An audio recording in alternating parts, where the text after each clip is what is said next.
Olá, seja bem-vinda, seja bem-vindo ao Café PT. Hoje a gente conversa com o deputado federal Carlos Veras, do PT de Pernambuco, que assumiu a primeira secretaria da mesa diretora da Câmara dos Deputados. Já preparou seu café? Então chega com a gente, porque o Café PT começa agora.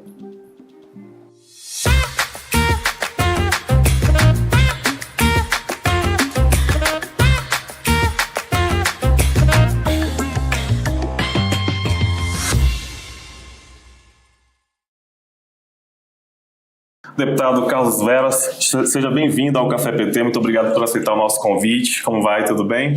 Obrigado, Anderson, de poder participar do nosso Café PT, é uma honra muito grande. Tudo bem, estamos aí na caminhada, na luta.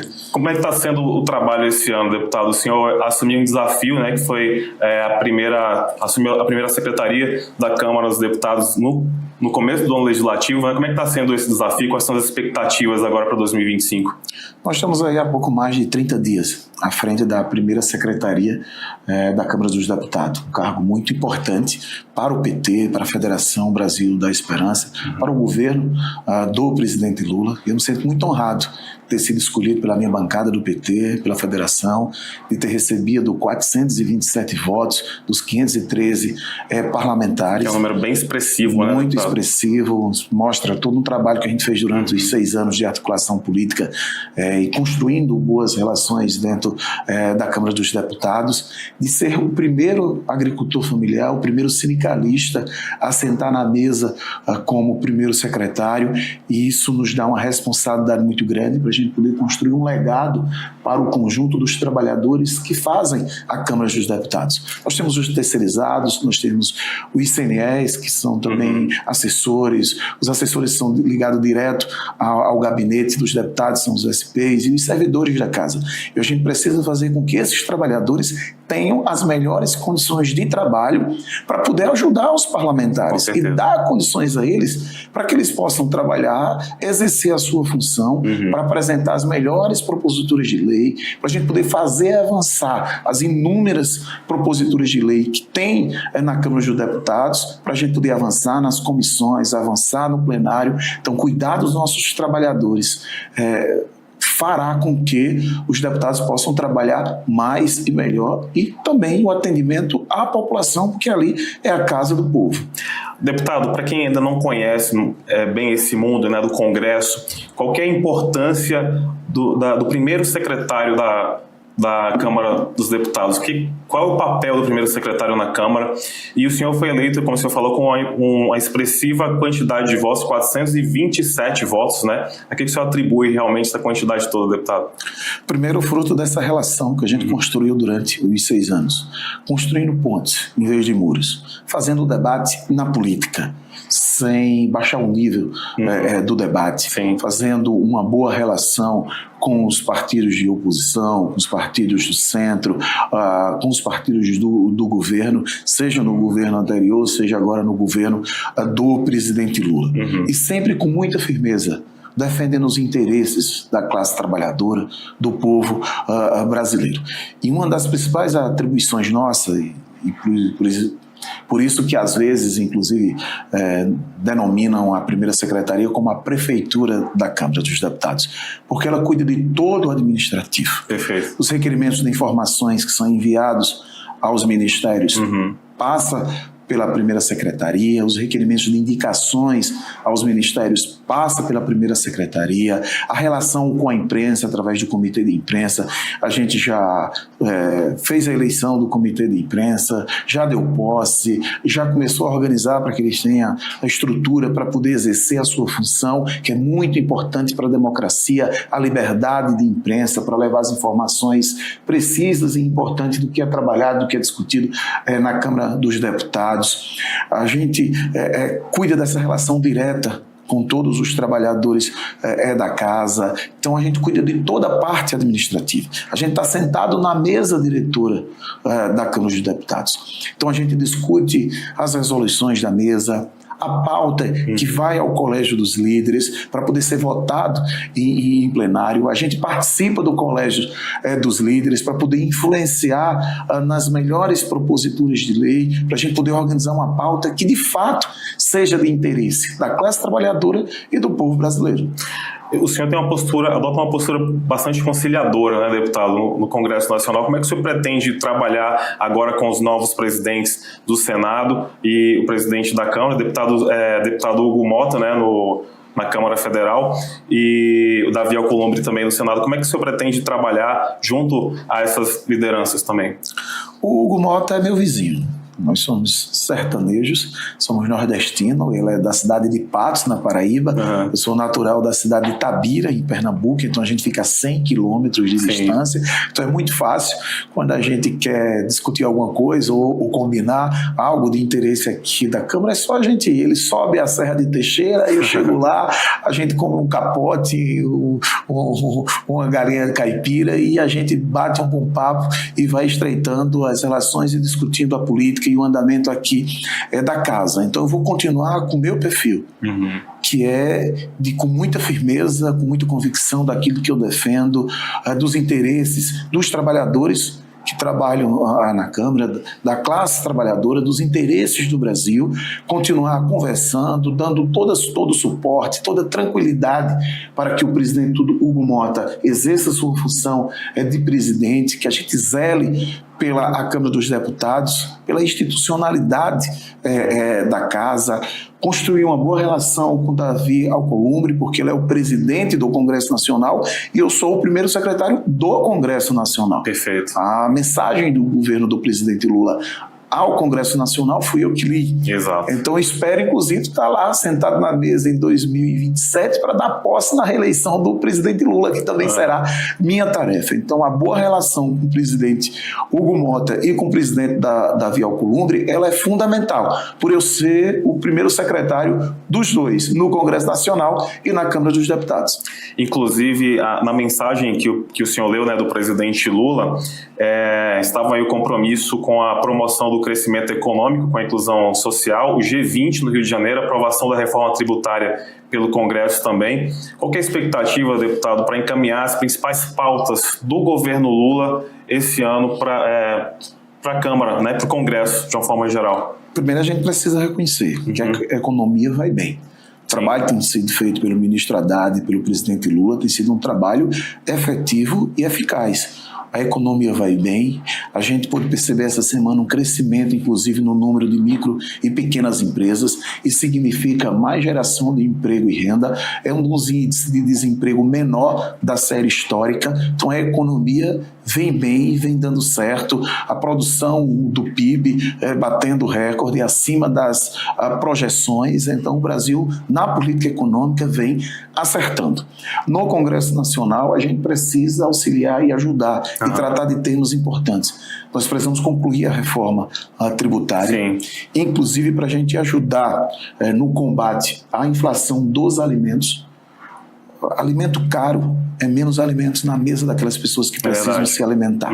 E para isso, a gente precisa continuar reduzindo os impostos nos produtos da cesta básica, fazendo essa parceria com os estados para também zerar o ICMS dos produtos da cesta básica, para acabar com a fome nesse país e para não ficar refém dessas crises, às vezes até por conta da crise climática, por conta de crises cíclicas. A gente precisa investir pesado na agricultura familiar.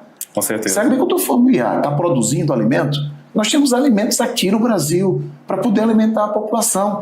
A gente não pode ficar apenas dependendo de trazer alimento de fora, de outros países para cá. Então a gente tem que ter uma produção maior da produção interna de alimentos. E o produto que é produzido pela agricultura familiar fica no Brasil. É o que vai à mesa da população brasileira. Para isso, a gente precisa investir pesado. A gente já fez muito com o governo do presidente Lula pela agricultura familiar, mas a gente tem que dar um passo à frente. Reconheço o retorno do PA, fundamental. Eu estive em Pernambuco, inclusive, fazendo o lançamento do PA Leite. 80% do recurso do PA Leite é do governo federal, 20% do governo do estado. O aumento nos recursos do Programa da Agricultura Familiar, do PRONAF, a ação que a gente tem feito através do MDA, da Codevasf, para entregar equipamentos agrícolas, para a gente modernizar a produção agrícola dos agricultores familiares, da gente mecanizar, tornar ela mais efetiva, com uma produção mais rápida. mas ainda está faltando um detalhezinho. A gente tem o crédito, a gente está tendo os equipamentos agrícolas, exemplo de uma forrageira que a gente consegue entregar pela Codevasf. A gente conseguiu universalizar a energia na zona rural, porque eu só vivi um bico de luz com energia na minha casa depois dos 18 anos lá na zona rural, lá no sítio.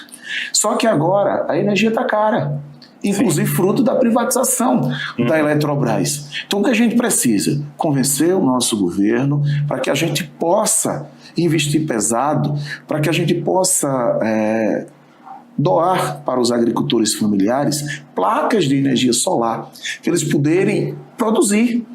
Porque se a gente não produzir de forma irrigada, se a gente não fizer ali o silo, se a gente não fizer a forragem para os nossos animais, nós não vamos conseguir aumentar a nossa produção. A gente vai poder continuar plantando milho, feijão, agora a gente precisa produzir o ano todo. Não apenas no período da chuva. Que quando tem um período da chuva, a gente que é do sertão perde duas vezes. Perde por excesso da chuva, que às vezes cai concentrada em uma semana, e depois perde pela falta dela. Porque demorou a chover e a gente perdeu para a falta da chuva. Então, se a gente tem as placas de energia solar, se a gente tem um kit de irrigação, suspendeu a chuva, a gente vai lá, liga a bombazinha, liga a bomba, irriga, e a gente não perde a plantação. Por isso a gente precisa do apoio do nosso governo. Eu apresentei inclusive um projeto de lei, não precisa ser o projeto de lei do deputado Carlos Veras aprovado, pode ser de iniciativa do governo, mas a gente precisa chegar com essas placas de energia solar para os agricultores e agricultoras familiares para poder aumentar e potencializar a sua produção. Aí sim, nós vamos ter alimento no Brasil para a gente não sofrer como estamos sofrendo agora com o preço com a alta do preço dos alimentos. Como é que estão as discussões sobre esse projeto, deputado? No caso desse projeto nosso, das placas de energia solar, que a gente titulou com uma luz do sol, porque vai levar uma luz para os nossos trabalhadores e trabalhadoras rurais. Ele está na Comissão de Minas e Energias. A gente está trabalhando para poder fazer com que ele avance, seja aprovado. No final do ano a gente quase conseguiu aprovar ele, mas tivemos dificuldade na pauta, uma série de questões, e ele acabou não sendo pautado e votado. A gente está trabalhando, mas se o governo abraçar, se o nosso governo abraçar, ele pode ter um processo mais rápido, inclusive indo até a plenário. Eu quero destacar, inclusive, a volta da Conab. A regulação do banco de alimentos, dos estoques pela Conab, é fundamental para não deixar a sociedade na mão dos atravessadores. Sem dúvida. É importante casar importante a gente casar a produção dos alimentos e os bancos de estoque, até para regular o preço. Sim, claro. Porque os grandes comerciantes nessa área, dos grandes atacadões, às vezes eles seguram os alimentos. Fica escasso, o preço sobe. Quando chega na hora da safra, da colheita dos trabalhadores, eles soltam os alimentos de volta no mercado, o preço vai lá para baixo. Aí vai comprar o nosso bem baratinho. Muitas vezes não dando nem para tirar a produção. Então a Conab é fundamental para fazer essa regulamentação dos preços, e a gente tem que continuar trabalhando e apostando aí no aumento da produção da agricultura familiar. Para acabar com a fome no país e controlar o preço dos alimentos, só tem uma saída: a agricultura familiar, produzindo mais e com condições. É isso aí, é realmente um setor muito importante, né, para toda a sociedade brasileira. Daqui a pouco, depois do intervalo, a gente continua conversando com o deputado federal Carlos Veras. Não sai daí porque a gente volta já.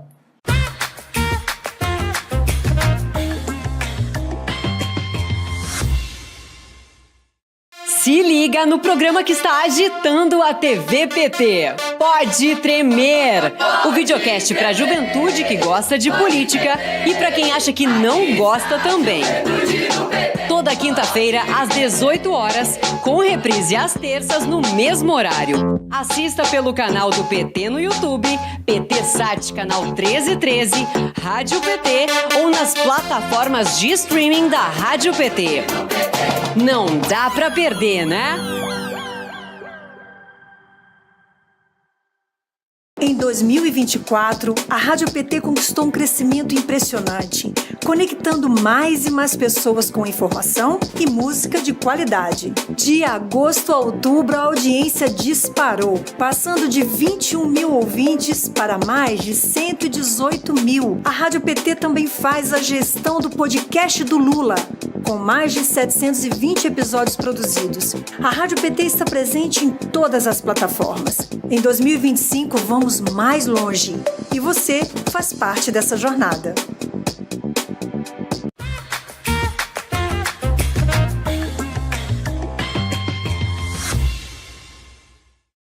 Já estamos de volta aqui no Café PT, muito obrigado pela sua companhia. Hoje estamos conversando com o deputado federal Carlos Veras, do PT de Pernambuco, que assumiu a primeira secretaria da mesa diretora da Câmara dos Deputados. Deputado, queria só relembrar, inclusive, que o senhor foi o primeiro pernambucano a presidir a Comissão de Direitos Humanos, né, Comissão de Direitos Humanos, Minorias e Igualdade Racial entre 2021 e 2022, né? Daria para a gente relembrar um pouquinho como é que foi esse trabalho também, deputado? Foi um momento muito difícil. A gente presidia a Comissão de Direitos Humanos, que foi a trincheira de resistência de um governo negacionista. Sim. E num momento de pandemia, então presidir a Comissão de Direitos Humanos e Minorias foi um desafio muito grande. E ela ali passou a ser a trincheira de resistência para a gente defender os direitos humanos da população brasileira. Muita gente acha e fica se perguntando o que é direito humano. O direito humano é o direito humano à educação, à saúde, à comida, à vacina. Por isso que, inclusive, a gente tirou 2 eixos centrais quando estava na presidência da Comissão de Direitos Humanos, como o direito humano à alimentação e o direito humano à vacinação. Porque o governo negacionista do Bolsonaro deixou as pessoas morrerem de fome e pela falta da vacina. Por isso foi nossos 2 grandes eixos, para forçar o governo federal a vacinar a população, para a gente ter políticas importantes como foi o auxílio emergencial, para as pessoas terem o que comer. É bom lembrar que no governo anterior chegou a 37 milhões de pessoas na linha de pobreza, na extrema pobreza, passando fome. Nós agora, com o governo do presidente Lula, nesses 2 anos, já tiramos mais de 24 milhões de pessoas da extrema pobreza. Então, a Comissão de Direitos Humanos foi fundamental nessa trincheira de resistência e na defesa da vida da população brasileira. Imagina o desafio que realmente deve ter sido durante esse período, né, deputado? E o senhor também é autor do PL 742/2025, que é o PL Ainda Estou Aqui, que presta homenagem a essa obra, né, que resgatou a nossa história e levou aí o cinema brasileiro ao Oscar de melhor filme internacional. Essa proposta é para fortalecer mesmo o cinema nacional. Quais são os principais destaques dessa proposta, deputado?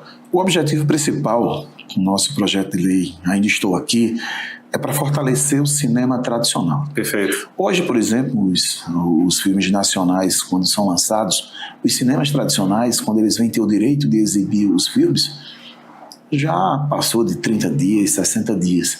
Então nós estamos trabalhando para que eles tenham o direito a exibir os filmes nacionais que são lançados na semana do lançamento. Okay. Primeiro, é mais barato neles. Eles fazem parte da nossa resistência cultural.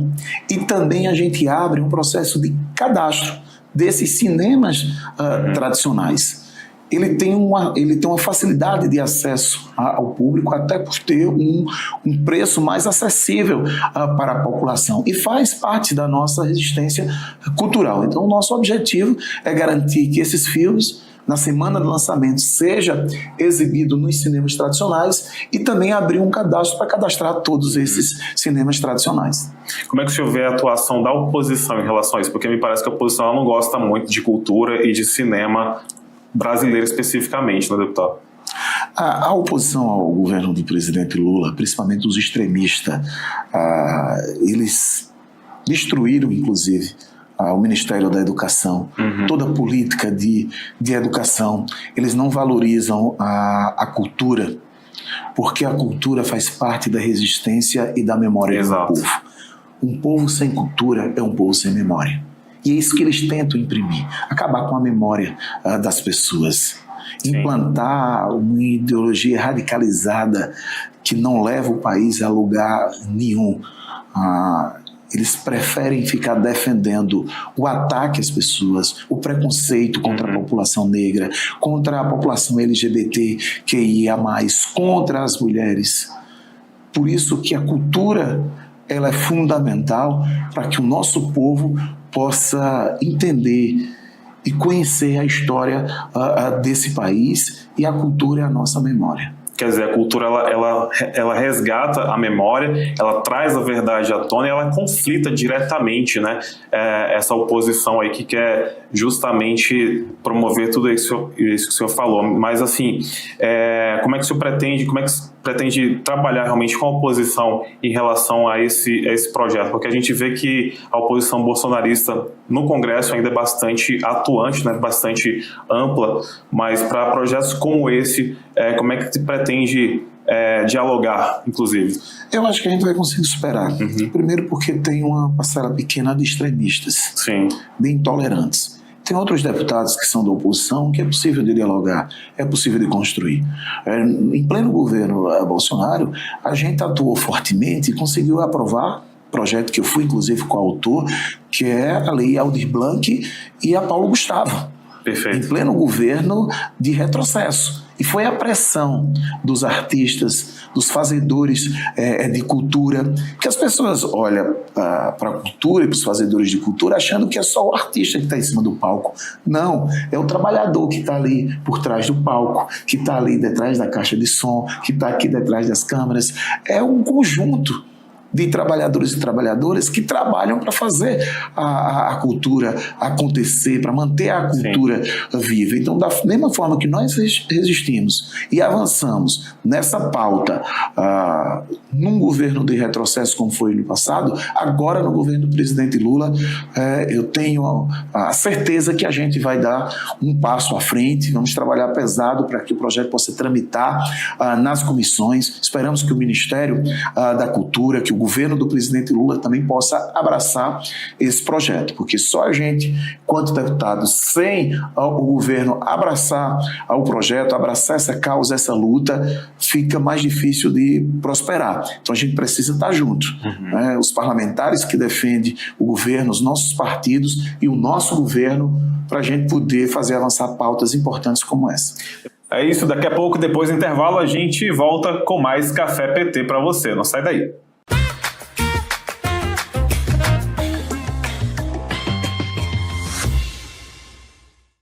Tudo sobre as ações do governo Lula, os projetos que estão movimentando o Congresso e as principais informações do partido. Se é notícia para o trabalhador e para a trabalhadora, está no Jornal PT Brasil. Ao vivo, de segunda a sexta, às 13 horas, com reprise às 22 horas, direto de Brasília para todo o Brasil. Assista pelo canal do PT no YouTube, PT Sat, canal 1313, Rádio PT ou nas plataformas de streaming da Rádio PT. O que é notícia no Partido dos Trabalhadores e das Trabalhadoras está no Jornal PT Brasil.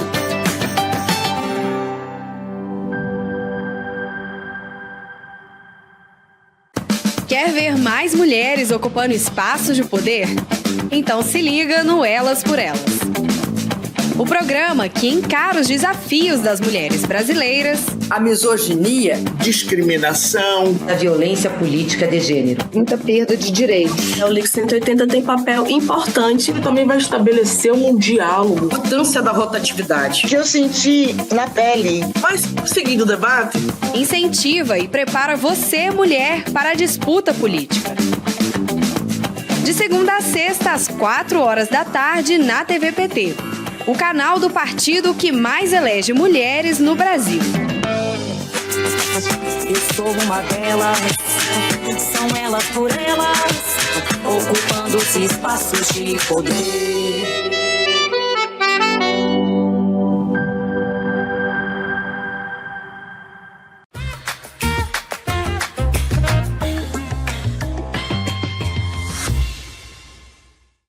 É isso aí, já estamos de volta aqui no Café PT. Muito obrigado pela sua companhia. Hoje estamos conversando com o deputado federal Carlos Veras, do PT de Pernambuco, que assumiu recentemente a secretaria da mesa diretora da Câmara dos Deputados. Deputado, o senhor é filiado ao PT desde os 16 anos de idade. Se eu estiver errado, você pode me corrigir. Mas o que motivou o senhor realmente, né, a ser um filiado ao Partido dos Trabalhadores, a ser petista, né, antes de qualquer coisa? E quais são os ideais, eu diria, quais são as principais pautas que mais o senhor se identifica com o Partido dos Trabalhadores? Eu sou de uma família que fundou o Partido dos Trabalhadores. Praticamente eu nasci dentro do partido. Mas a partir dos 16 anos, quando eu pude me filiar oficialmente ao partido para poder votar nas eleições internas do partido, só a partir dos 18 anos que eu pude ser votado. Sim. E muito novo, cheguei a ser presidente do diretório municipal lá do meu município de Itabira. E foi meu pai, inclusive, que me ajudou a despertar, a ter esse olhar para a política, a participar da política, de ver o PT como o partido dos trabalhadores e trabalhadoras, como um partido que lutou pela redemocratização, que defendeu a democracia, que sempre defendeu os direitos da classe trabalhadora, um partido que chegou muito novo à presidência da República. E foi a partir do momento que o PT assumiu a presidência da República com o presidente Lula que nós, agricultores familiares, saímos daquelas frentes de trabalho, daquelas frentes de emergência, que era cortando o barro duro de um lado para o outro, de um lado para o outro. Sim. E muitas vezes construindo os grandes açudes, as barragens nas terras dos fazendeiros, dos latifundiários. Sim. Pensa que essas barragens ficaram como barragens públicas para a população, para os trabalhadores terem acesso? De maneira alguma. A gente construía, e quando chovia, que Deus mandava a chuva, que estava cheia, a gente não podia pegar água. A gente não podia colocar os nossos animais para tomar água naquela barragem, naquele açude. Então foi o presidente Lula que nos tirou dessa situação de escravidão moderna. Porque liberar tirar os negros da escravidão e não dar condições a eles de poder trabalhar, de ter independência, eles continuarem refém ali, de ter que trabalhar, continuar trabalhando de graça. A gente da agricultura familiar muitas vezes teve que trabalhar por um prato de comida.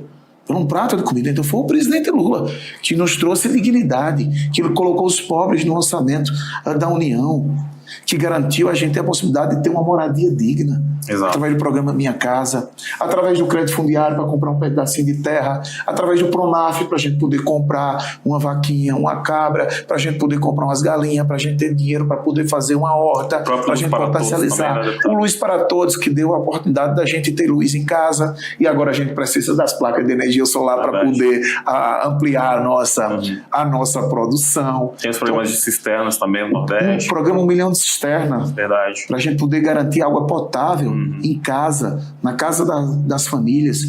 Que a gente ampliou o acesso às universidades federais. Quem foi que fez Instituto Federal? Quem foi que fez Universidade Federal nesse país? Foi o governo do presidente Lula. O filho da classe trabalhadora não tinha acesso ao ensino superior. Foi o governo do presidente Lula, do PT, que garantiu esse acesso, que valorizou o servidor, a servidora pública, que garantiu que os filhos da classe trabalhadora pudessem fazer um curso superior. Então, investimento pesado na educação, para a gente poder implantar a educação em tempo integral, da gente poder ver as pessoas tendo acesso ao emprego com a valorização do salário mínimo. Só no governo do PT é que se tem ganho real no salário mínimo. E em todas as áreas, quando a gente vê o governo federal apostando e apoiando as micros e pequenas empresas para poder gerar emprego e renda, para a gente poder sair de cima do jumento que a gente andava para poder comprar uma moto, para poder comprar um carro. Então foi o governo do presidente Lula que deu dignidade à nossa população, da gente ter o Mais Médico, a farmácia popular, e agora com todos os remédios de graça para a população. Então é o governo do PT que cuida das pessoas. E o Nordeste ele sabe reconhecer isso também, né, deputado? Esse cuidado realmente que o governo Lula, que os governos do PT sempre tiveram com essa região, né? Que antes ela era realmente bastante esquecida, né? Então, com a chegada do governo Lula, que foi possível ser implementado todos esses programas que o senhor trouxe aí, e com certeza a população ela sabe reconhecer isso, né? O Nordeste nunca pediu nada mais dos outros estados. A gente só pediu direito de igualdade. Da mesma forma que pode ter uma indústria automotiva no sul do país, também pode ter no Nordeste. Como a gente tem em Pernambuco, lá em Goiânia, que era uma região só de cana. Só a única opção que a gente tinha para os nossos trabalhadores era o corte de cana. Hoje não, a gente tem um montador de carro lá, a gente tem os trabalhadores podendo entrar no setor automotivo, a gente tem a Hemobras, a gente tem uma série de empresas, a gente tem os estaleiros. O que o Nordeste sempre pediu foi o direito de oportunidade. Para a gente não ficar só exportando mão de obra, para ficar mão de obra barata para construir os outros grandes centros. Que se você olhar São Paulo, construída por quem? Pelos nordestinos, que vieram para poder ajudar a construir essa cidade. Então o nordestino tem uma consciência política, inclusive, elevada, sabe reconhecer todos os investimentos, todas as ações feitas pelo governo do presidente Lula, que colocou também o Nordeste na rota do desenvolvimento, que tem um consórcio de governadores do Nordeste, que trabalham em cooperação, que trabalham de forma conjunta para poder ajudar o povo nordestino. Deputado Carlos Veras, quero agradecer muito sua presença aqui com a gente, sua participação aqui no Café PT, dizer que o espaço está sempre aberto para o senhor vir em outras ocasiões aqui também com a gente, viu? Então, mais uma vez, obrigado pela sua participação aqui com a gente. Eu que agradeço a oportunidade, quero voltar sempre. Primeiro café é de primeira qualidade, quero muito voltar aqui. Café de verdade esse aí, né? Esse é café de verdade. Quero voltar aqui para a gente tomar esse cafezinho, conversar, esclarecer a população, da gente trazer informações, fruto da nossa atuação no parlamento, da nossa bancada do PT, que é a bancada mais combativa, a bancada que resistiu ao governo anterior, do governo de retrocesso, e que lutou para que hoje a gente tenha um governo da democracia, que tenha de volta o presidente Lula para poder reconstruir esse país. E agora, em 2025, é o ano das entregas. E nós vamos juntos, com o presidente Lula, fazer muitas entregas para poder ajudar a melhorar a vida do povo brasileiro. Com certeza. Desejamos muito sucesso aí para o senhor à frente aí da primeira secretaria no Congresso. Muito obrigado. Você que esteve com a gente também, muito obrigado pela sua companhia. A gente se encontra no próximo Café PT. Até lá.